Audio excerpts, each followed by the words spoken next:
네, 기도하시겠습니다. 네, 아버지 하나님, 참 우리 삶이 한 걸음 한 걸음 걸어갈 때마다 얼마나 신비하고 또 놀라운지요. 저희가 참 지탱되고 건강을 유지하고 또 자녀들을 양육하고 모든 필요를 채우고 하는 일들이 참 놀랍고 신비합니다. 모든 것 속에 우리는 잘 깨닫지 못하지만 하나님의 놀라우신 은혜가 함께 있는 줄 믿습니다.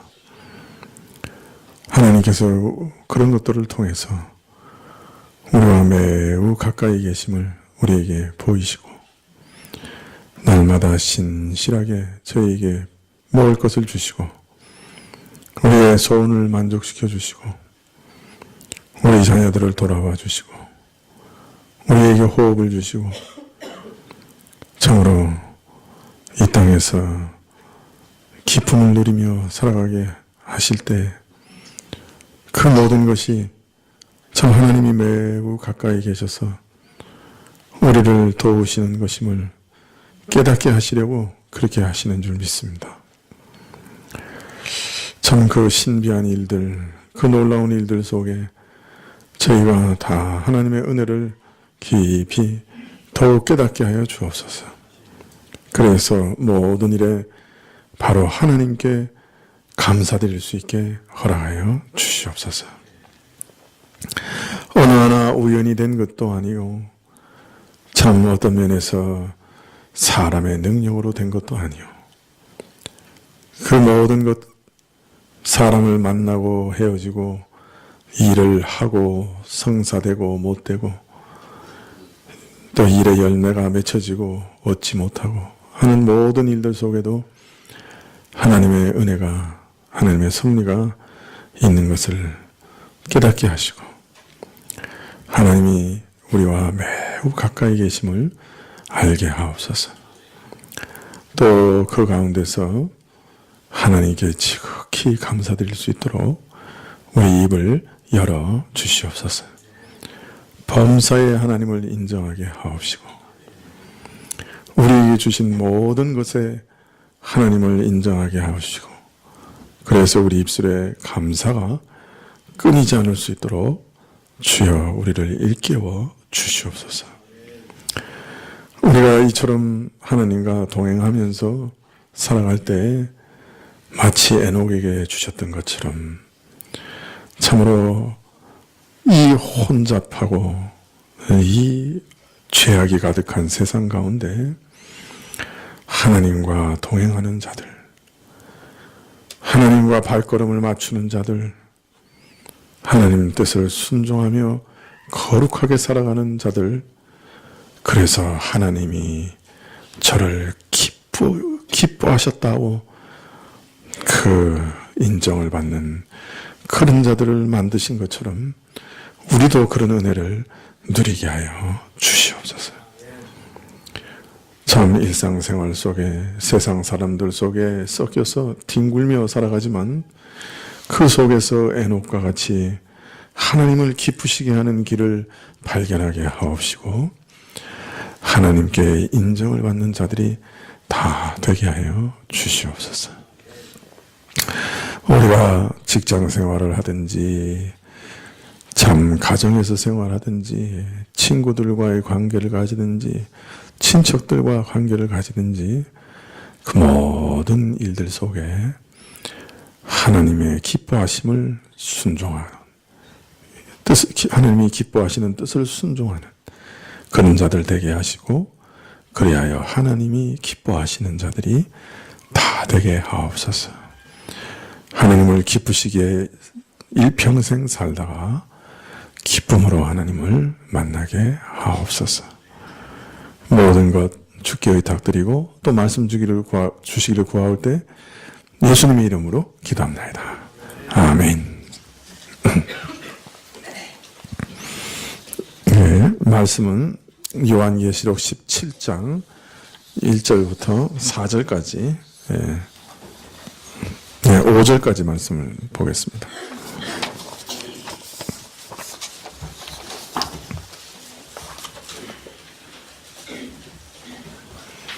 네, 요한계시록 17장 1절부터 5절까지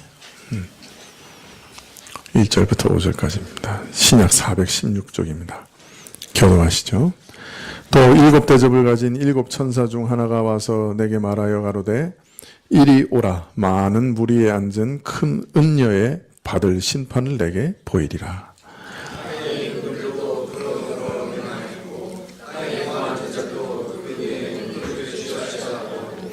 또 성령으로 나를 데리고 광야로 가니라.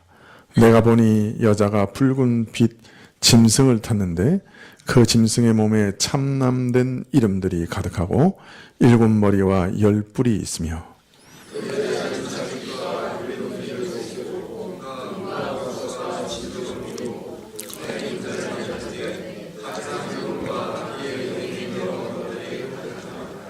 그 이마에 이름이 기록되었으니 비밀이라. 큰 바벨론이라. 땅의 음녀들과 가증한 것들의 엄이라 하였더라. 네. 네. 사랑구역 특송, 하시겠습니다.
감사합니다.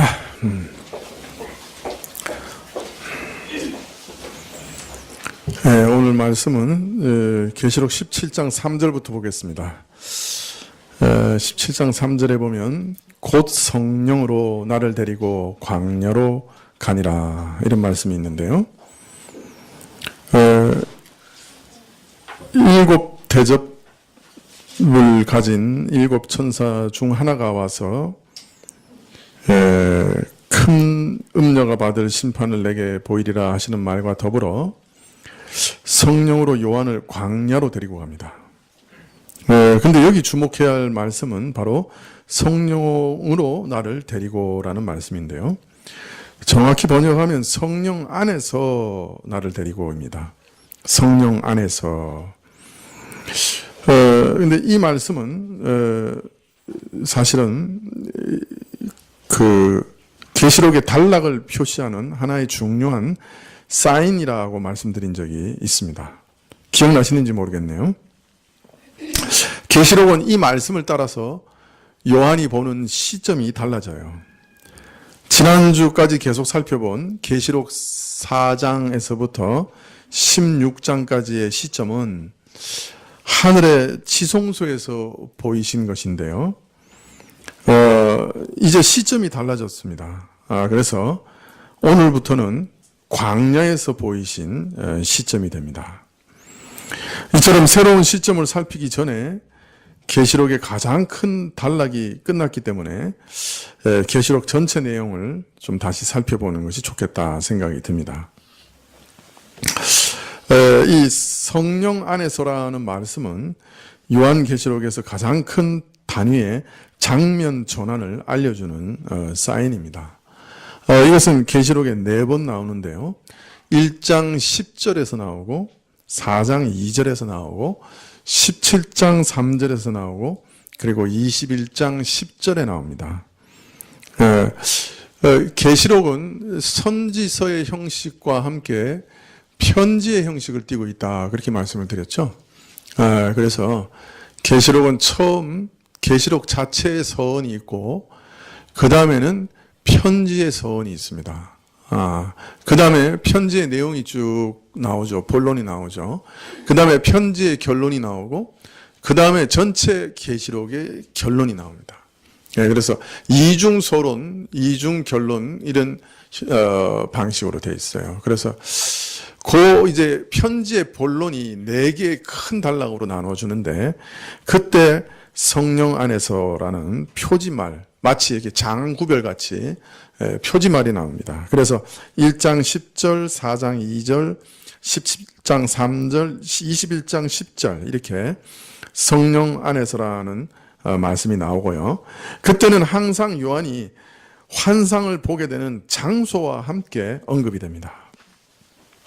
1장 10절에서는 9절에 이미 반모섬에서 모든 것을 보고 있다. 그래서 반모섬이라는 장소가 나오고요. 그 다음에 4장 2절에서는 1절과 함께 보면 하늘의 보좌, 즉 지성소에서 성령의 감동을 받아서 보고 있다. 이렇게 얘기하고 있습니다. 지성소에서 본 것이죠. 엔 푸니마티, 성령 안에서라는 어구를 통해 이처럼 계시록은 본론이 나눠지고 그 다음에 보는 장소가 나눠집니다. 그리고 17장 3절에 보면 환상을 보는 장소가 오늘 보니까 어디예요? 광야입니다. 광야에서 보는 것이고 본 시점이 21장 10절에 보면 환상을 본 장소가 어디예요? 크고 높은 산입니다. 자, 그래서 이 성령 안에서라고는 어구를 통해 계시록의 본론 자체가 크게 4장면으로 나누어지는 것이에요. 그래서 첫째는 1장 9절부터 3장 22절에 반모섬에서 본 장면인데 교회, 특별히 이 땅의 7 교회의 모습을 봅니다. 4장 1절부터 16장 21절 가장 긴 단락인데요. 하늘의 지성소에서 보이신 것인데 이 세상과 교회의 모습에 대한 계시입니다. 그리고 17장 1절부터 21장 8절까지는 광야에서 보이신 역시 세상과 교회의 모습이죠. 마지막으로 21장 9절부터 22장 5절은 크고 높은 산에서 보이신 교회의 모습입니다. 그래서 네 장면 중에 맨 앞에 장면도 교회의 모습, 맨 뒤에 장면도 교회의 모습이에요. 근데 약간 이제 그 질적인 차이가 다르죠. 그리고 두 개는, 가운데 두 개 끼인 것은 세상과 교회의 모습을 함께 보여주고 있습니다. 자, 우리가 한번 전체적인 흐름을 다시 살펴보려고 하는데요. 먼저 1장 9절부터 3장 마지막 절까지 밤모섬에서 예수님께서 보이신 이 땅의 교회의 모습에 대한 계시를 보면 아시아에 있는 7교회에 보낸 편지가 나옵니다. 편지에 나오는 교회들을 보면 각각 특색이 있죠. 에베소 교회 같은 경우는 어땠어요? 이란과 싸우다가 사랑을 잃어버린 교회였죠. 그 다음 교회는요, 사랑은 충만하나 이단을 용인했어요. 그 다음 보면 가난하고 심각한 핍박 가운데 있지만 영적으로는 부요한 교회였고요. 그 다음은 심각한 이단과 싸우며 핍박 가운데 있으나 믿음을 굳게 지키는 교회였어요. 또 그 다음 교회는 이단에 잠식되어서 거의 죽어버린 교회였고요. 가장 가난하나 가장 영적으로 부유한 교회가 있었고, 마지막에 보면 가장 외적으로 부유하지만 영적으로는 또 가장 가난한 교회의 모습을 볼 수가 있습니다. 이런 모습들은 계시록이 쓰여진 당시 교회들의 모습일 뿐 아니라 앞으로 역사 가운데 진행되는 수많은 역사 가운데 등장할 수많은 교회들의 다양한 모습들을 보여주고 있다고 할 수 있습니다. 그리고 이 교회들의 숨겨진 참 모습을 이제 예수님께서는 이렇게 들춰내시는 거죠. 그래서 이들에게 책망과 격려를 함께 주고 계십니다. 이러한 교회들의 모습들에서 중요한 특징을 본다고 하면 이단과 싸우는 일에 있어서 사랑을 잃어버리는 경우가 있고, 사랑을 붙잡는데 이단을 받아들이는 경우. 그러니까 이 이단과 사랑의 문제, 이단과 그들과 어떻게 대처할 것인가 하는 문제가 아주 중요한 관심사예요. 또 하나는 가난과 부요함에 대해서도 말씀하세요. 근데 그것이 영적인 부요함과 영적인 가난함하고 반대될 때가 있어요. 근데 주로 반대가 돼요. 교회는 외적으로는 굉장히 부흥하고 부요한데 영적으로는 아주 거지예요. 그리고 또 어떤 면에서 외적으로는 아주 거진데 영적으로는 엄청 부요해요. 이게 사람 눈과는 정반대되는 그런 일들이 있음을 또 우리에게 가르쳐 줍니다. 또 핍박 가운데 믿음을 지키고 있느냐, 아니면 핍박과 이단을 통해서 거반 죽어버리느냐, 그런 강조점들이 교회 안에서 찾아볼 수 있는 것이죠. 교회는 그런 경우도 있을 수 있다.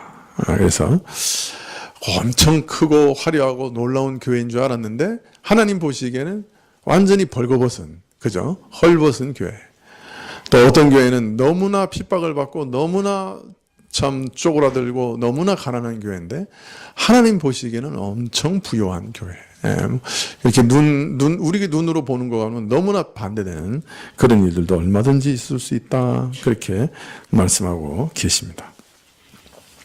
자, 이어서 두 번째 시점은 4장 1절부터 16장까지 하늘의 지성소에서 보이신 세상과 교회에 대한 계시예요.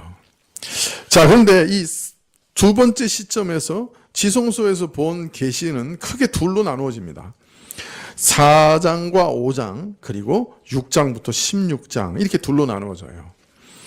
4장과 5장은 하늘에서 일어나는 어전회의의 모습입니다. 이 어전회의의 주제는 누가 7인으로 봉인된 책의 인을 뗄 것인가 하는 것이 주제예요. 역사의 비밀이 7인으로 봉해져 있는데 그 책을 누가 그 인을 떼서 펼쳐 보일 것인가 하는 것이 이 어전회의의 주제입니다. 그리고 일찍 죽음을 당하신 어린 양이 그 인을 떼실 것이다 라고 하는 것이 이제 밝혀지는 것이죠. 자, 그리고 계시록 6장부터 16장 안에는 그 유명한 7인, 7나팔, 7대접의 계시가 다 나옵니다. 자, 그러니까 이 두 번째 시점에 6장부터 16장까지가 어떤 면에서는 아주 중요한 그 흐름이죠. 큰 계시라고 할 수 있죠. 그런데 거기서 7인, 7나팔, 7대접의 계시가 다 함께 나옵니다. 맨 먼저 나오는 게 뭐였죠? 7인의 계시죠.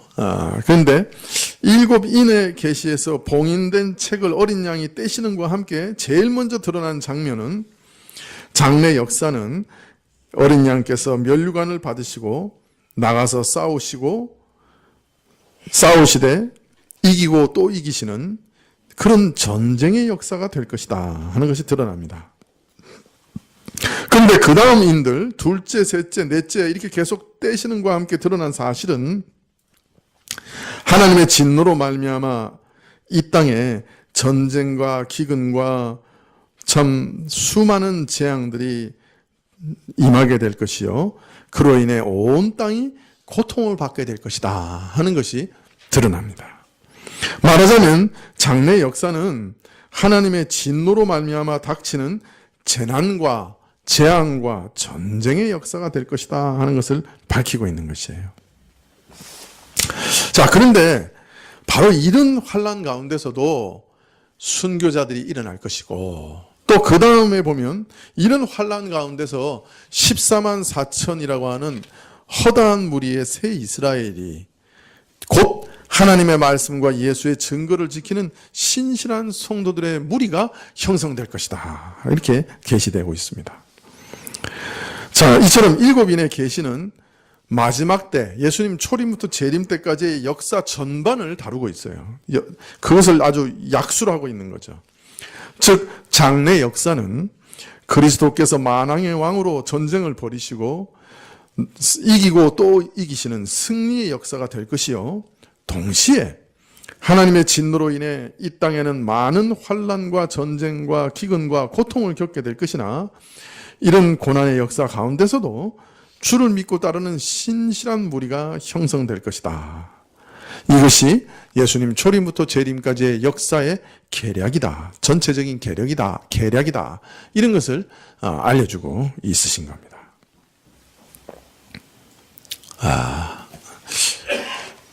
저 혼자 맛있는 걸 먹어서 죄송합니다.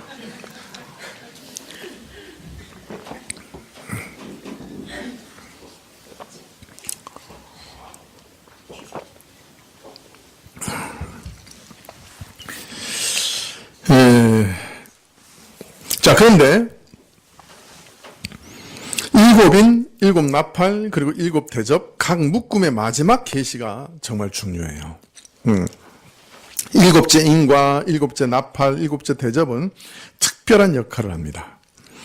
특별히 7째 인과 7째 나팔 바로 직전에는 많은 내용을 알려주셔서 이 각 묶음의 계시를 통해서 알리고자 하시는 바를 가장 깊이 그리고 충분히 드러내어 줍니다. 그리고 7째 인과 7째 나팔의 경우에는 그 해당 부분의 계시를 마감하는 동시에 새로운 계시의 출발점이 됩니다. 달리 말하면 그 다음 단계의 계시를 이끌어내는 연결고리가 되는 것이에요. 그래서 7째 인과 7째 나팔 앞에는 어떤 면에서 말씀하시고자 하는 본론이 나와요. 그 본론이 나오고 그 다음에 7째 인이 나오고 7째 나팔이 나올 때는 그 7째 인과 7째 나팔은 다음 말씀과 연결고리가 됩니다. 자, 그래서 7째 인을 딱 떼면 거기서 어떤 새로운 어떤 내용이 나오는 게 아니라 그 7째 인이 7개의 나팔로 구성되어 있는 것으로 나타납니다. 그리고 새로 소개되는 7 나팔의 계시는 앞에 계시된 내용 중 일부를 더욱 심화시키고 확대해서 발전시키는 계시가 나옵니다. 즉 7인에서 계시된 하나님의 진노가 특히 믿지 않는 자들에게는 어떻게 드러나는가 하는 부분을 7 나팔을 통해서 알려주는 것이죠. 자, 그리고 마찬가지로 마지막 일곱째 나팔의 계시도 마찬가지입니다. 이 일곱째 나팔이 부는 것과 동시에 지금까지 계속해서 내려왔던 계시, 세상 나라가 어떻게 하나님의 나라가 될 것인가 하는 계시가 가장 깊이 드러납니다. 그리고 일곱 나팔을 부는 것과 함께 지성소가 열리고 언약궤가 보이는데요. 이것은 지금부터 계시하는 내용이 이처럼 지성소와 같이 비밀한 내용이라 역사의 가장 중요하고 내밀한 비밀이다 하는 것을 알려주고 있습니다. 그리고 이러한 일곱 나팔은 두 번 성소가 열리는 일을 통해 두 부분으로 명백하게 나누어지죠. 여하튼 마지막 일곱째 나팔의 계시는 계시록의 핵심이라 할 만합니다. 그래서 이 일곱 인의 계시는 일곱 나팔로 이루어져 있고, 일곱 나팔의 계시는 두 개의 성소가 열리는 계시로 이루어져 있는데, 이 성소가 열리는 계시가 계시록의 하이라이트라, 가장 중심되는 계시다, 이렇게 말할 수가 있습니다. 그래서 일곱째 나팔의 계시가 계시록의 핵심이다, 이렇게 말할 수가 있습니다. 자, 일곱째 나팔의 첫 부분은 12장 1절부터 시작되는데요. 해와 같이 찬란한 영광을 입고서 그 발에 달이 있고 머리에 12면류관을 쓴 여인에 관한 이상으로 시작합니다. 그리고 이 계시는 이 고귀한 여인이 낳은 아이와 일곱 머리와 10뿔을 가진 붉은 용 사이에 벌어지는 거대한 전쟁에 대한 계시로 이어집니다. 사단이 하늘에서 미가엘과 전쟁을 벌인 결과 패하여 땅으로 쫓겨납니다만 그 후에도 전쟁을 포기하지 않습니다. 그리고 이 용은 이 여인과 여인의 자손들을 집요하게 핍박함으로써 하늘에서 패한 그 전쟁을 땅에서 계속 이어가려고 하고 있습니다. 일곱 머리와 10뿔을 가진 붉은 용으로 상징되는 이 사단이 여인의 자손들을 어떻게 핍박할 것인가 하는 것을 구체적으로 밝히시되, 사단이 일곱 머리와 10뿔을 가진 사나운 짐승의 권력을 바다에서 출현하게 한 다음 바로 이 짐승에게 사단 자신의 권세를 줄 것이며, 사단은 바로 이 짐승이라는 권력을 통해 온 땅을 미혹하고 협박하고 강요해서 사단을 쫓게 할 것이라. 그들이 하나님의 말씀과 예수의 증거를 지키는 신실한 성도들을 끊임없이 유혹하고 핍박하여 죽일 것이다 라고 말하고 있습니다. 이런 내용을 보아 일곱 머리와 10뿔을 가진 붉은 용으로 상징된 사단의 모습과 또 사단으로부터 권세를 받은 그 짐승 역시 일곱 머리와 10뿔을 가지고 있다고 하니 이 둘은 분명히 밀접한 관계가 있으며, 짐승의 이런 모습은 바로 그가 사단의 권세와 근원과 기반을 둔, 사단의 권세에 근원과 기반을 둔 권력이다 하는 것을 암시해주고 있습니다. 이런 점에서 짐승은 사단의 권세가 현실적으로 구현된 것이라, 잘 쓰는 표현으로 말한다면 사단의 화신이다, 이렇게 말할 수가 있는 것이죠. 자, 그런데 이 짐승의 모습을 비유적인 상징으로 알리시되 표범, 곰, 사자 등으로 이렇게 보이셨는데, 이것은 바로 다니엘서에서 나오는 환상입니다. 다니엘 이후에 등장하게 될 제국들에 관하여 보이신 이상에 바로 표범, 곰, 사자가 등장하죠. 다니엘과 비교해서 계시록을 이해할 경우 장차 차례대로 등장할 것으로 말하는 짐승의 일곱 머리는 바로 역사상 등장하게 될 다양한 제국들의 권력들, 권세들을 가리킨다고 볼 수 있습니다.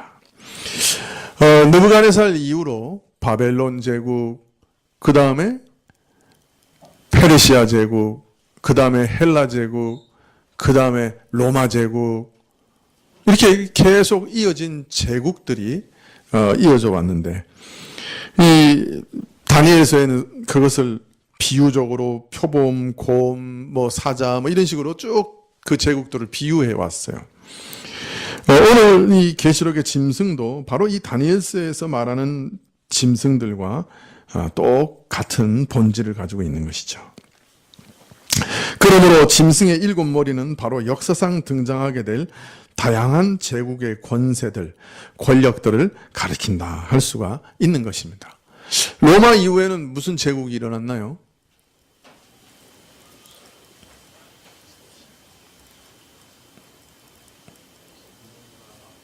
네?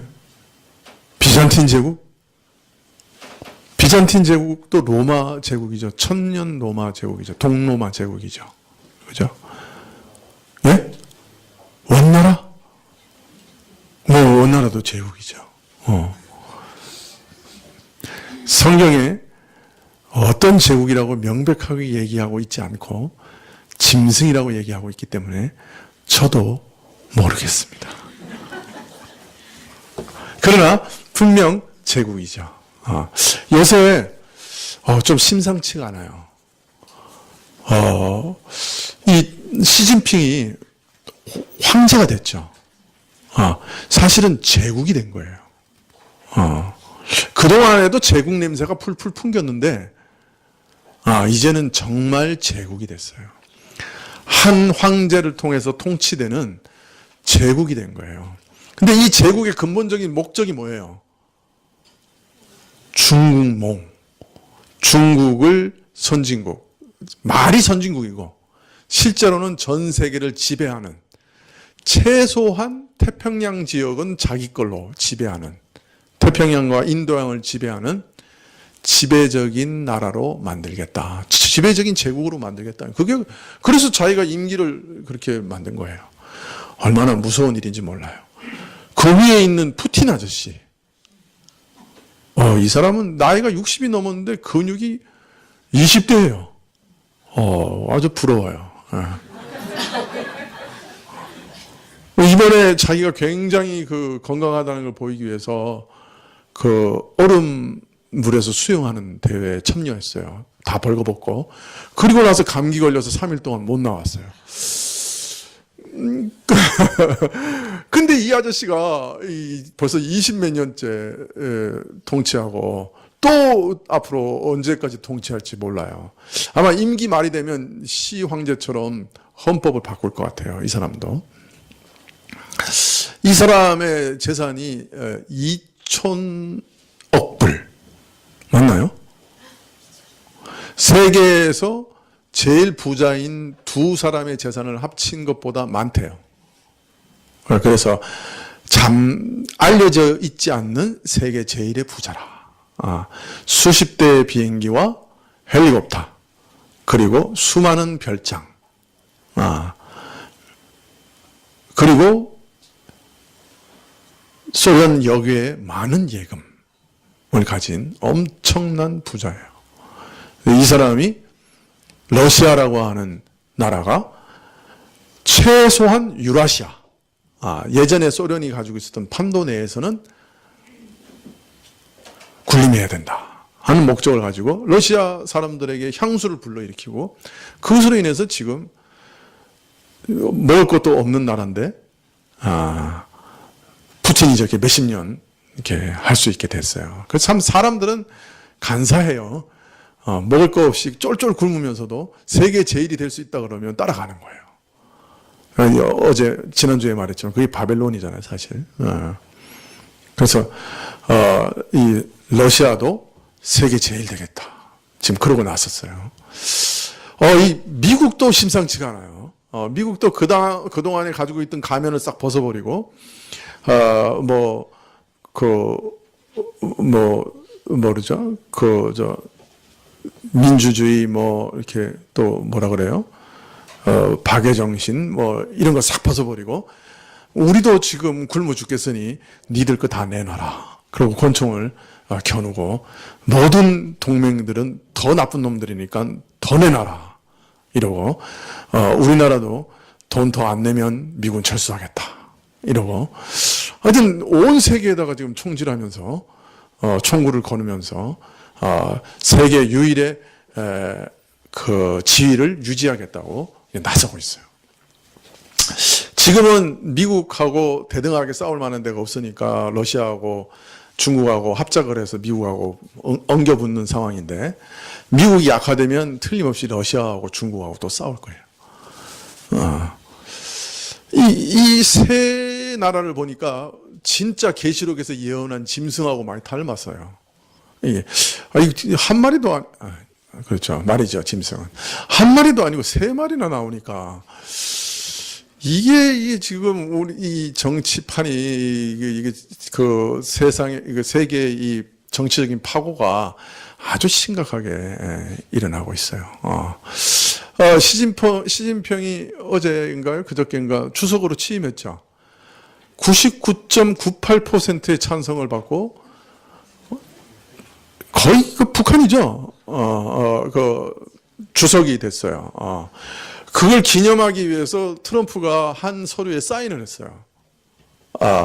대만 관계법이라고 해서 대만 그동안 묶어놨던 대만의 정치인들이 얼마든지 미국으로 건너오게 하고 회담도 하고 미국 정치인도 대만으로 건너가게 하는, 다른 말로 말하면 등소평하고 미국에서 40년 전에 그 계약을 맺을 때 등소평이 딱 하나만 요구했거든요. 중국에서 중국을 대표하는 나는 딱 하나다. 대만은 나라가 아니다. 우리나라만 인정해라. 그렇게 해서 그거 받아들이고 수교를 했는데, 이 트럼프가 어제 사인한 문서는 그 원칙을 완전히 무너뜨리는 거예요. 그러니까 얼굴에다 정면 도전한 거죠. 시진핑이 주석이 되는 취임하는 축하 카드에다가 이제 우리하고 너희하고는 적이다라고 카드를 보낸 거예요. 우리는 이제 더 이상 중국만이 유일한 합법 정부라고 하는 것을 인정할 수 없다. 대만하고도 놀겠다. 대만 총통이 미국에 오면 내가 백악관에 맞아들일 수 있다라고 얘기한 거예요. 이것으로 봐서는 아주 심각한 사건이죠, 사실은. 이게 어떻게 진화될지는 모르겠지만은 아주 심각한 사건이라고 생각이 들어요. 중국의 코털을 건드렸어요. 중국이 입을 벌리고 달라들지 한 번 더 움츠러들지는 모르겠지만 아마 가만히 있지는 않을 것이다. 그런 생각이 들어요. 왜 이런 얘기를 자꾸 하느냐? 성경에서 중국과 러시아와 미국이 짐승이라고 가르치고 있지는 않지만 그와 비슷한 애들이 지금 등장하고 있는 것은 사실이다 하는 거예요. 매우 닮았어요. 오직 우리나라가 1등 국가, 세계를 지배하는 국가가 되겠다고 하는 그 유일한 야망에 모든 것을 쏟아붓고 있는 거죠.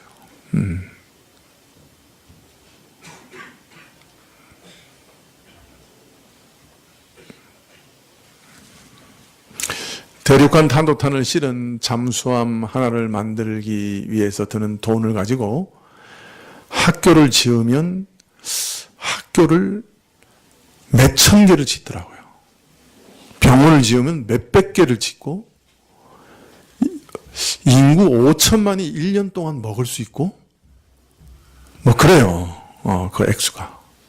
근데 그런 거를 20대씩 30대씩 지금 만들거든요. 그러니까 전쟁에 얼마나 많은 돈이 지금 쏟아 부어지는지 모르죠. 그런데 이 한반도는 일본을 더하여 네 짐승 속에 딱 가운데 있으니 이게 유리하게 전개가 될지 불리하게 전개가 될지 모르겠어요. 하여튼 기도합시다. 대만하고 우리나라는 이 짐승들의 최전선에 서 있어요. 양대 짐승에. 어느 쪽에서 불꽃이 튈지는 모르겠는데 튀지 않도록 기도합시다. 6.25 때 죽은 사람이 250만, 부상자가 250만, 파괴된 교회가 1,700개, 죽은 목사 수가 528명이던가? 어마어마하게 많이 죽었어요.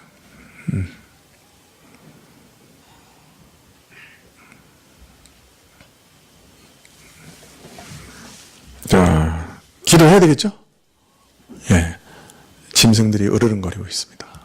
지금은 정말 기도할 때다. 그런 생각이 듭니다.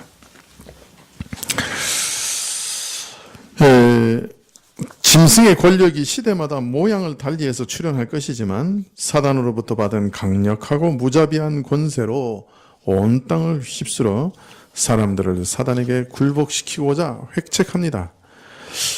그 역사 속에서 매우 독특한 역할을 하게 될 그 어떤 존재가 있습니다. 그런데 이 역사 속에서 어떤 독특한 역할을 하게 되는 어떤 존재가 있습니다. 그것을 오늘 성경에서는 음녀라 그렇게 얘기하고 있어요. 그리고 그것을 바벨론이라 이렇게 얘기하고 있죠.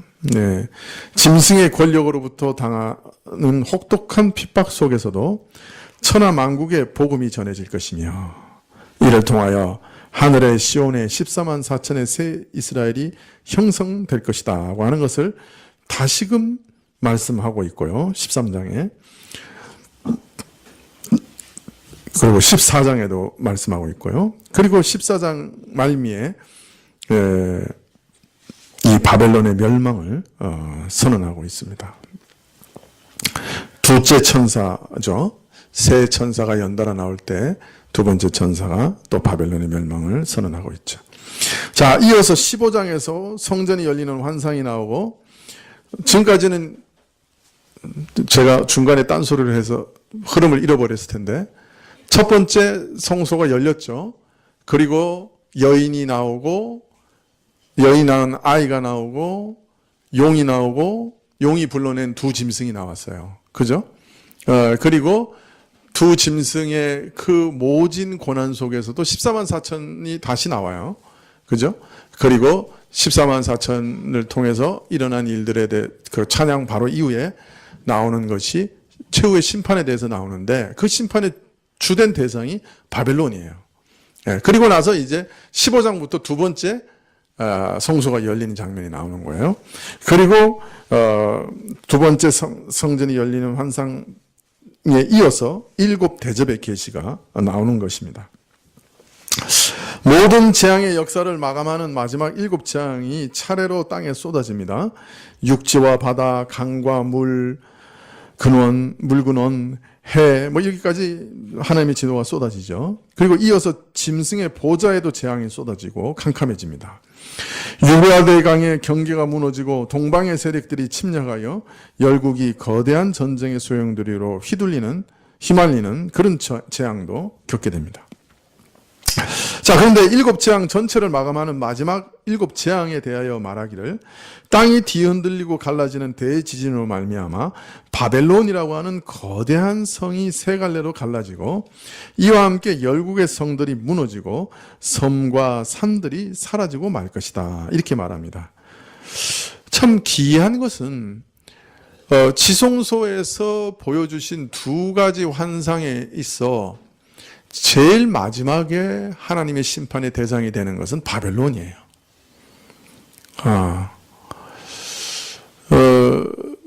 그리고 이 바벨론은 아까 얘기한 두 짐승과 매우 밀접한 관계를 가지고 있어요.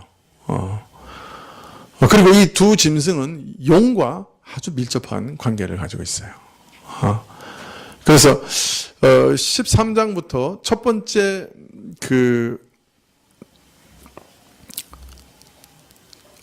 언약궤가 보이고 성소가 보였을 때 처음에 등장하는 게 용이고 그 다음에 두 짐승이고 그 다음에 등장하는 게 바벨론이에요. 그죠? 그런데 이제 재밌는 것은 오늘부터 보게 될 이 광야에서 본 시점에서 본 이 내용을 보면 바벨론의 멸망, 그 다음에 두 짐승의 멸망, 그 다음에 용의 멸망 이렇게 나와요. 거꾸로 나오죠. 이렇게. 근데 두 성소의 계시의 핵심은 어떤 면에서는 바벨론이 멸망할 것이라는 예언으로 끝을 맺고 있는 것이죠. 그러니까 우리가 지금부터 볼 이 바벨론이라고 하는 존재가 이 계시록에서는 굉장한 비중을 차지하고 있다는 것을 알 수 있어요. 그러니까 하나님의 심판의 핵심은 어디에 떨어지는 거예요? 바벨론에 떨어지는 거예요, 사실은. 무너지는 바벨론이 세 갈래로 갈라지는 것과 함께 거대한 우박이 하늘에서 쏟아져서 사람을 쓸어버립니다. 이처럼 마지막 진노와 재앙의 계시는 바벨론 멸망을 중점적으로 다루고 있지요. 자, 일곱째 대접 재앙의 계시는 이 바벨론 멸망을 계략적으로 다루고 있기 때문에 그 전모를 파악하는 데 미흡한 점이 있는 게 사실이지만 하늘 성소에서 요한이 본 계시는 이처럼 바벨론의 멸망에서 끝을 맺고 있습니다. 그리고 오늘 말씀해 보면 큰 장면이 바뀌어 광야에서 본 계시가 등장하고 있습니다. 계시록의 가장 핵심적인 메시지를 전달하였던 하늘 성소에서 본 계시는 4장 1절에서 시작되어 16장 21절로 마감되고 이제부터는 요한이 광야에서 본 계시가 17장부터 21장 8절까지 계속됩니다. 그런데 요한이 광야에서 본 계시는 가장 먼저 바벨론의 멸망에서 시작되고요. 일곱 대접 재앙을 마감하는 마지막 재앙이고 대접 재앙의 전체적인 핵심이라고 할 수 있는 바벨론의 멸망에서 대해서 더 섬세하게 알리신 계시가 바로 이어져 나옵니다. 요한은 계시록 17장과 18장 두 장 전체를 할애해서 이 바벨론의 파멸에 대해서 기술하고 있는 것입니다. 어떻습니까?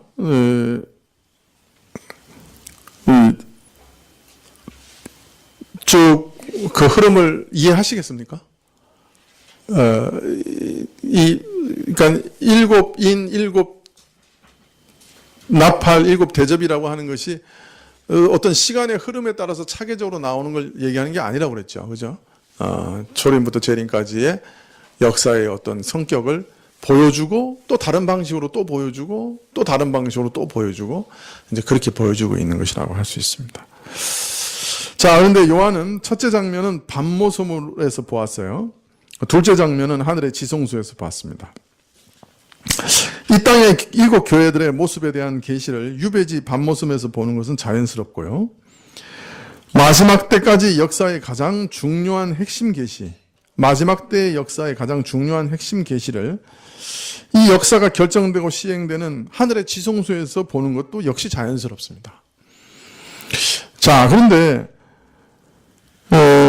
바벨론의 파멸에 뒤이어 짐승과 거짓 선지자의 멸망, 그리고 마지막 용, 즉 마귀의 멸망을 다루고 있는 셋째 장면은 광야에서 보았다, 이렇게 얘기하고 있습니다. 왜 광야에서 보았을까요?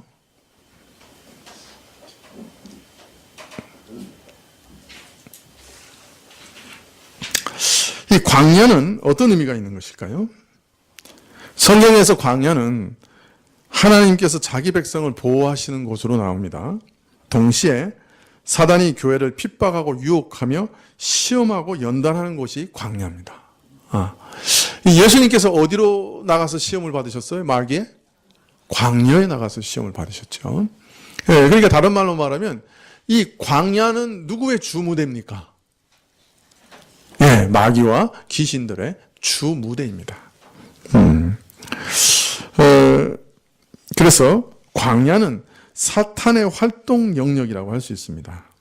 계시록 18장 2절에 보면 큰 성 바벨론이며 이어 귀신의 처소와 각종 더러운 영이 모이는 곳과 각종 더럽고 가증한 새 모이는 곳이다, 이렇게 바벨론을 소개하고 있는데요. 이처럼 광야는 사단과 귀신과 각종 더러운 영의 활동 영역이요, 그래서 바벨론을 가장 자세히 볼 수 있는, 귀신이 모이는 곳이 바벨론이니까 바벨론을 가장 자세히 볼 수 있는 곳이 바로 광야다. 그래서 그 광야는 약한 영들의 주 활동 무대요. 바로 거기서 바벨론, 마귀들과 악한 영들이 모이는 집합지인 바벨론을 관찰하기가 제일 좋은 것이죠. 네, 그래서 광야에서 관찰했다. 그렇게 말하고 있습니다. 자, 그러면 이제 요한이 광야에서 우리에게 보이시는 첫째 장면을 살펴보도록 하십시다.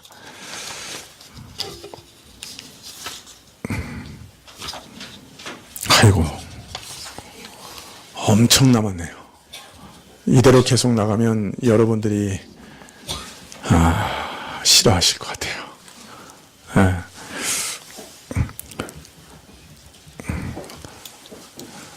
다음 시간에 말씀을 드려야 되겠습니다. 마치시는 게 좋겠죠?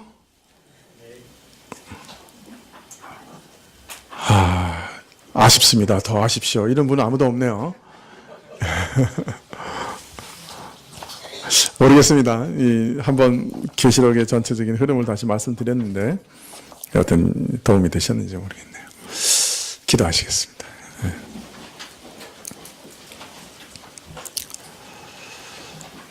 아버지 하나님, 평범한 사람이 보아도 이 세계의 역사가 매우 미묘하게 돌아가고 있습니다. 어떻게 이렇게 동시에 가장 강력한 또 고집을 가지고 인격을 가진 사람들이 또 아주 가장 거대한 나라들을 지배하고 정복하고 다스리게 되었는지요. 매우 특이한 일이다. 그렇게 보여집니다. 평범한 사람이 보아도 매우 심상치 않은 일이라 그렇게 보여집니다. 그 사이에 끼어있는 이 나라를 누가 지켜주실 수 있겠습니까? 저희는 다만 하나님 한 분께 엎드릴 뿐입니다. 앞으로 어떤 일이 벌어질지 저희가 짐작할 수 없지만 하나님께서 저희를 보호해 주시옵소서.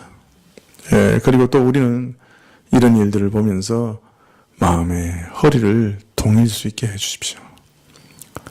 어떤 일 가운데도 믿음 가운데 담대하게 싸우며 승리하며 짐승들의 어떤 핍박과 위협 앞에서도 믿음을 지키고자 하는 그런 담대함을 우리 가운데 허락하여 주시옵소서. 예수님의 이름으로 기도합나이다. 아멘.